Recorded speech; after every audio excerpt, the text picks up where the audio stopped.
This movie had a lot to do and a lot to say, and I think it worked really well. Ladies and gentlemen.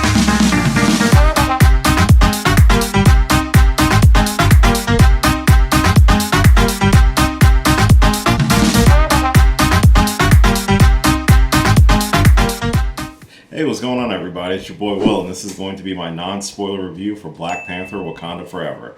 This is directed by Ryan Coogler and stars Letitia Wright, Angela Bassett, Tanique Huerta, Dominique Thorne, Lupita Nyong'o, Denai Guerrera, Michaela Cole, Winston Duke.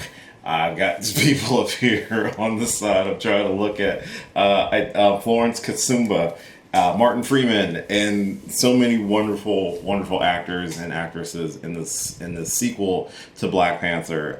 This is the sequel to the first Black Panther movie that did star Chadwick Boseman. This is a continuation of the story of the people of Wakanda and the legacy of Black Panther, while also serving as a emotional and wonderful tribute to not only the character of T'Challa, but the actor Chadwick Boseman. This was high on my list of movies coming out, and this is also serves as the ending of Marvel's Phase 4.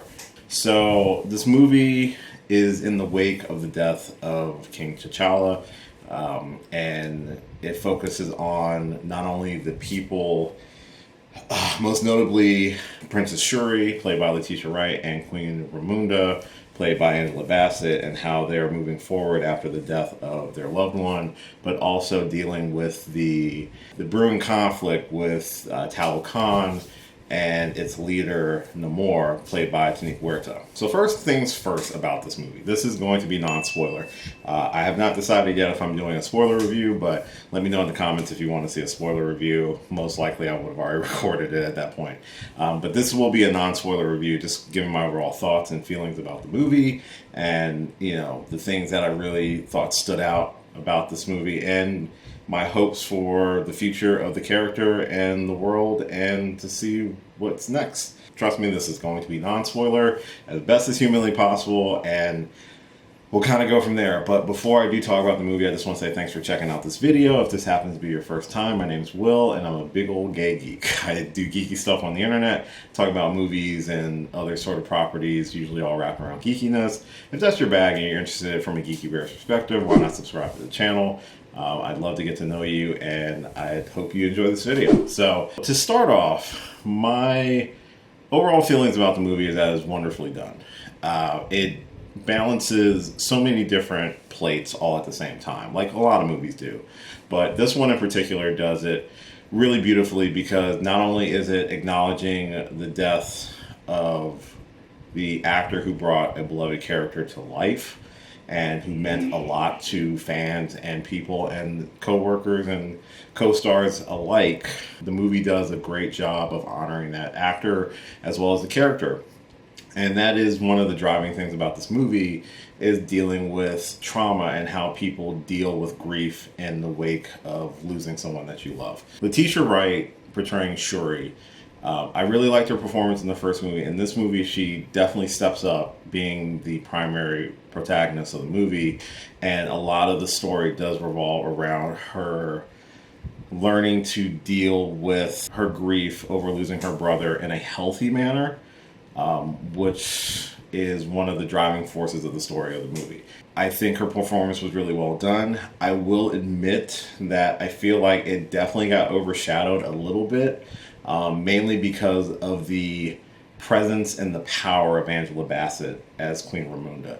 She carries a lot of the openings of this movie with her performance, and how she emotes the grief and the pain of a mother who has lost both her husband and her son, and has to still help not only herself and her family heal from that tragedy, but also help a nation continue forward, especially with outside forces from other countries who are keen to pilfer Wakanda's resources, most notably vibranium. Once Talokan becomes an issue, she has to also balance out while also trying to keep her family safe.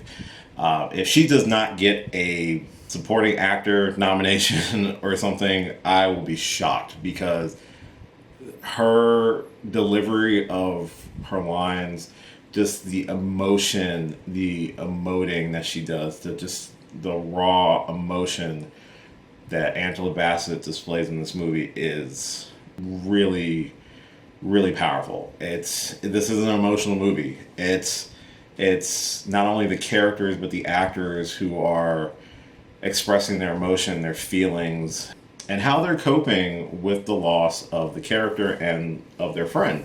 Again, there's a lot of blurred lines, but within the story of the movie, it's definitely, you get to see from different people's perspectives how they're dealing with T'Challa's death and how it sort of impacted their lives as a whole, because there is somewhat of a time jump between when T'Challa actually dies and when the movie takes place, which allows for certain people to be at certain stages of coping. And this movie does a really good job exploring those different stages and those different avenues and how people are dealing with it. Most notably, how trauma and how that sort of feeling of brokenness can affect a person. And we see that between our protagonist of Shuri and our antagonist of the movie, Namor, played by Tanique Huerta. He has a delivery and a presence, and just a testament to how well I think the last few years that antagonists within the MCU have been portrayed as much more fully fleshed out three-dimensional characters, because you understand his position. Even though it is going about it in a very brutal way, you understand where he's coming from. You understand his motivation. It's a lot like what we got with Killmonger in the first Black Panther movie. However, I feel like Namor has surpassed Killmonger in terms of the impact, I think, that he has on our protagonist. While Killmonger has an impact on T'Challa, Namor definitely has an impact on Shuri within the movie, for better and for worse, and a lot of times for worse. This movie does a lot to elevate a lot of the things that were introduced in the first Black Panther movie. I think all the performances have been elevated greatly. I like how these characters have evolved over the last couple years, because keep in mind, it's not just the first Black Panther that you were talking about. You're talking about Infinity War, Endgame, those two movies having a deep impact on certain characters and where certain characters are once we are reintroduced to them in the story. I feel like everybody gets a chance, a moment to express how they're feeling in this movie, and it informs a lot of how Shuri has been dealing with her grief as well. I love the new characters that are introduced in this movie. Michaela Cool, who portrays Anika. She's a wonderful addition to the Dora Milaje, but she's kind of like her own subsect in terms of that. But she's a really great addition to the core group of the Dora Milaje. I really liked her performance. I love Riri Williams. She's my favorite character in the movie, portrayed by Dominique Thorne. She blows it out of the water. I think how they have positioned Riri as very similar in guise of like a Peter Parker. Because when she's brought into this movie, she's thrust into this whole major plot between the conflict of Talokan and Wakanda. She's smack dab in the middle of it.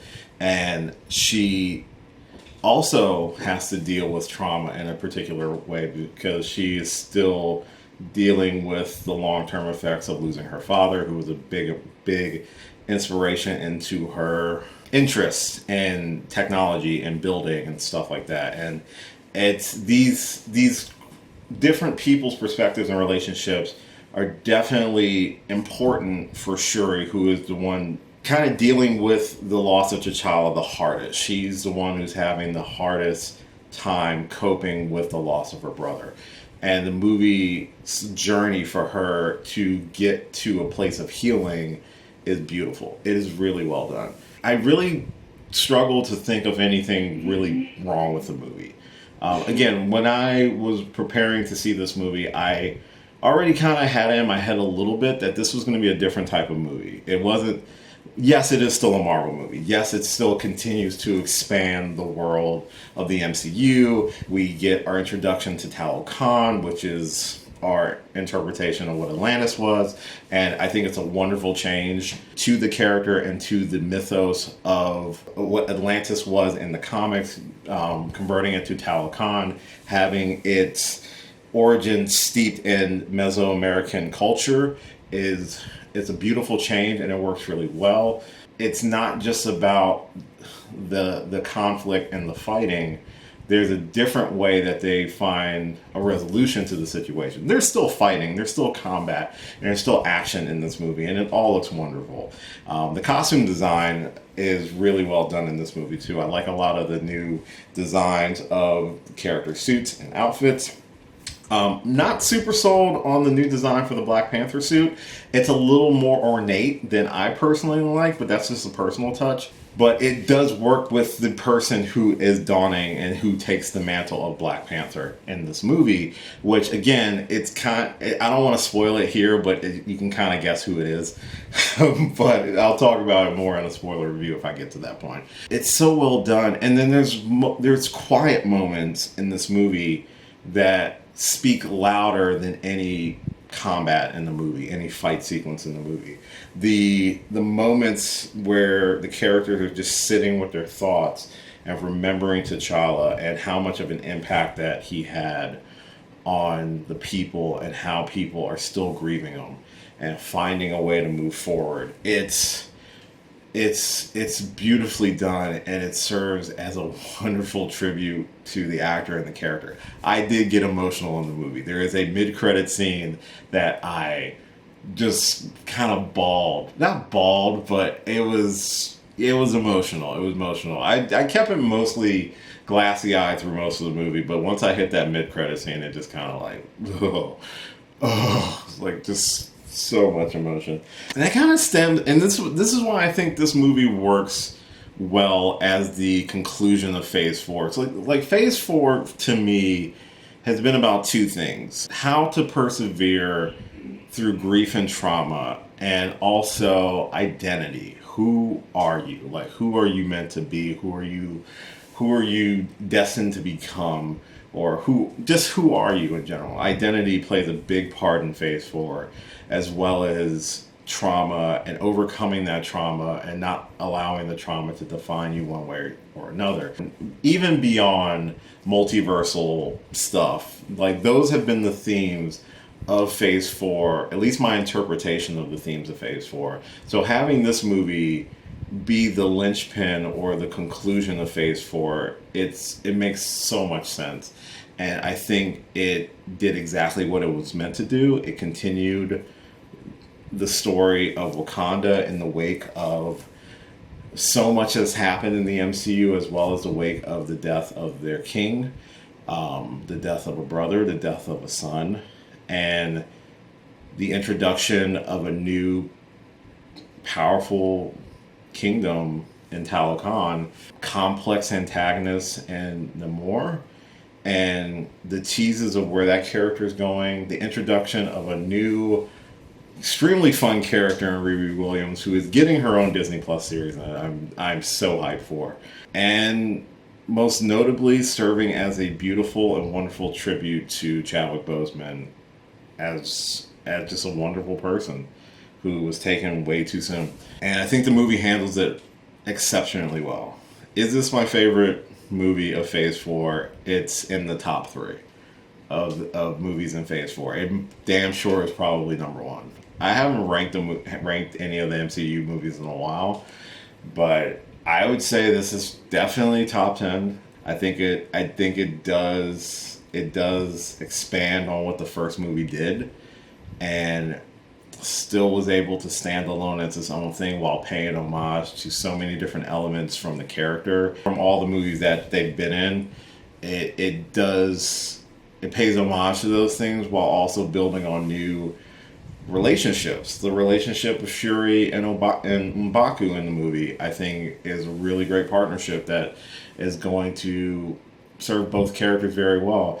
I am totally down for a Shuri Riri buddy cop friendship episode or two in Ironheart, I would be so down for that.